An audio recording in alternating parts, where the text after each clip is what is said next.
ان الذین یحبون ان تشیع الفاحشۃ فی الذین آمنوا لہم عذاب علیم، بے شک وہ لوگ جو یہ چاہتے ہیں کہ اہل ایمان میں بے حیائی کا چرچا ہو جائے تو ان لوگوں کے لیے بہت دردناک عذاب ہے۔ ایک تو یہ کہ بے حیائی پھیل جائے، تشیع الفاحشہ شائع ہو جائے، بے حیائی عام ہو جائے، جو لوگ اس کے لیے، اب ظاہر بات ہے کہ آج کل تو کاروبار کے لیے، اپنے اخبار بیچنے کے لیے، اس کی جو ہے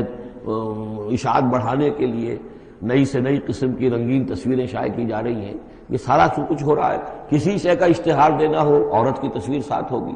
یہ سارا کچھ جو ہو رہا ہے، تو یہ لوگ کون ہیں کہ جو اس بے حیائی کو، بے پردگی کو یہ در حقیقت اس معاشرے میں پھیلا رہے ہیں؟ تو وہ لوگ کہ جو چاہتے ہیں کہ معاشرے کے اندر بے حیائی پھیلے، اور ایک اس کا مفہوم یہ بھی ہے کہ اگر کہیں ایسی کوئی غلط حرکت ہوئی ہے اور اس کا چرچا ہو گیا،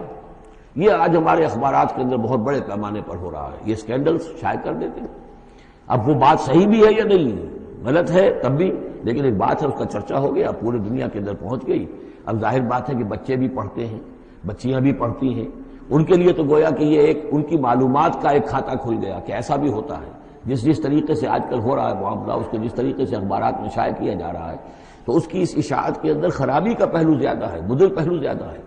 اگر ہے بھی ایسا معاملہ، اگر تو سزا کے قابل ہے تو گواہی دو اور سزا دلواؤ، اور ایسی سزا ہو کہ جس سے ایک کو سزا ہو اور ہزاروں کو ہوش آ جائے، اور اگر نہیں ہے تو خاموش ہو، اس کے اوپر زبان کھولنا بھی جو ہے در حقیقت بہت بڑا جرم ہے۔ ان الذین یحبون ان تشیع الفاحشۃ فی الذین آمنوا لہم عذاب علیم فی الدنیا والآخرہ، دنیا میں بھی اور آخرت میں بھی۔ واللہ یعلم وانتم لا تعلمون، اللہ جانتا ہے اور تم نہیں جانتے۔